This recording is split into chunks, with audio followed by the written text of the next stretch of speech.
Hello दोस्तों, तो आज अपन पढ़ने वाले हैं मेंस्ट्रुअल साइकिल। एमसी साइकिल भी कहा जाता है। इसकी जो फेज देखते हैं, तो जो पहली फेज होती है वो होती है ब्लीडिंग फेज। ब्लीडिंग फेज कितने दिनों की होती है? 1 से 5 दिनों की होती है। ठीक है, पहली कौन सी फेज है? ब्लीडिंग फेज है, जिसमें क्या देखने को मिलती है? अपन को ब्लीडिंग देखने को मिलती है।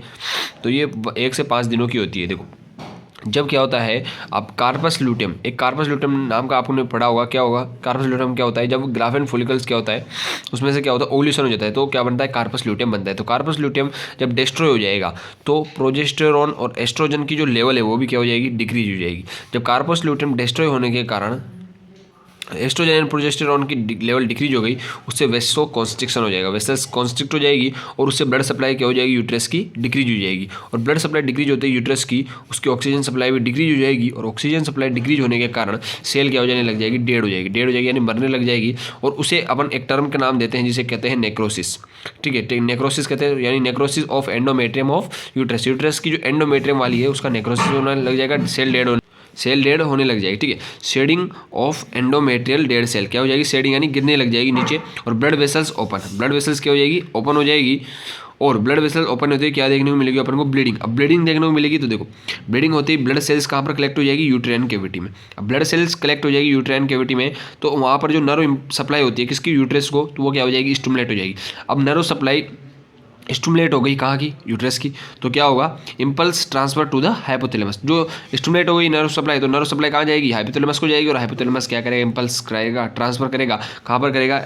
जो कि पोस्टीरियर पिट्यूटरी ग्लैंड पर। पोस्टीरियर पिट्यूटरी ग्लैंड पर इम्पल्स ट्रांसफर होते ही वहाँ से रिलीज होगा क्या? ऑक्सीटोसिन। तो दो हार्मोन सीक्रेट होते हैं पोस्टीरियर पिट्यूटरी से, एक तो ऑक्सीटोसिन और एडीएच। तो ऑक्सीटोसिन को रिलीज करेगी, और ऑक्सीटोसिन कहाँ पर? एंडोमेट्रियम पर एक्ट करेगा, और एंडोमेट्रियम पर क्या करा देगा? यूटेराइन कॉन्ट्रैक्शन करा देगा, और यूटेराइन कॉन्ट्रैक्शन होने से ब्लीडिंग देखने को मिलेगी। ठीक है, तो अब देखो, end of bleeding phase. Bleeding phase के अंत में जो एंडोमेट्रियम की जो थिकनेस होती है वो क्या होती है? 1 mm यानी 1 mm होती है। ठीक है, अब दूसरी फेज की बात करें वो होती है प्रोलिफरेटिव फेज। जो मेंस्ट्रुअल साइकिल है उसकी जो दूसरी फेज की बात करें तो होती है प्रोलिफरेटिव फेज। ये 6 से 14 दिन की होती है। कितने? 6 से 14 दिन की होती है।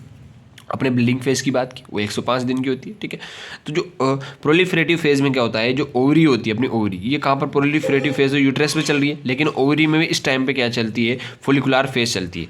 क्या चलती है? फॉलिकुलर फेज, जिसमें फॉलिकल्स क्या होते हैं? डेवलप होते हैं, ग्रोइंग होते हैं, और वो क्या करते हैं? रिलीज करते हैं क्या? Estrogen hormone. क्या है? एस्ट्रोजन हार्मोन क्या करते हैं? वो रिलीज करते हैं, एस्ट्रोजन हार्मोन रिलीज करते हैं। और एस्ट्रोजन हार्मोन जो है वो कहाँ पर एक्ट करता है? एंडोमेट्रियम पर। एंडोमेट्रियम पर एक्ट करता है और इंक्रीज नंबर ऑफ सेल, और सेल्स के नंबर को बढ़ा देता है, यानी हाइपरप्लेजिया कर देता है। क्या कर देता है? हाइपरप्लेजिया कर देता है, नंबर ऑफ सेल्स को बढ़ा देता है, जिससे क्या होता है? जो एंडोमेट्रियम होती है उसकी थिकनेस बढ़ जाती है। देखो, अपने ब्लीडिंग फेज की बात की, ब्लीडिंग फेज में 1 mm होती है किसकी? एंडोमेट्रियम की थिकनेस। और जबकि हमने बात की किसकी? प्रोलिफरेटिव फेज की, उसमें कितनी? 3 से 4 mm हो गई, यानी इसकी बढ़ गई, यानी नंबर ऑफ सेल्स बढ़ने से क्या हो गया? जो एंडोमेट्रियम है उसकी थिकनेस बढ़ गई, 3 से 4 mm हो गई। अब अगली फेज की बात करें तो वो होती है सिक्रेटरी फेज। सिक्रेटरी फेज होती है 15 से 28 दिन की। पहली फेज कौन सी थी? ब्लीडिंग फेज थी, 1 से 5 दिन। फिर उसके बाद दूसरी थी प्रोलिफरेटिव फेज, जो थी 6 से 14 दिन। ठीक है, फिर आती है सेक्रेटरी फेज जो कि 15 से 28 दिन की होती है। अब इसमें क्या होता है? सेक्रेटरी फेज के दौरान, ये तो यूटेरस में चल रही है, ओवरी में चलती है इस टाइम पे ल्यूटियल फेज। क्या चलती है? Luteal phase. उसमें कार्पस ल्यूटियम क्या होती है? बनती है।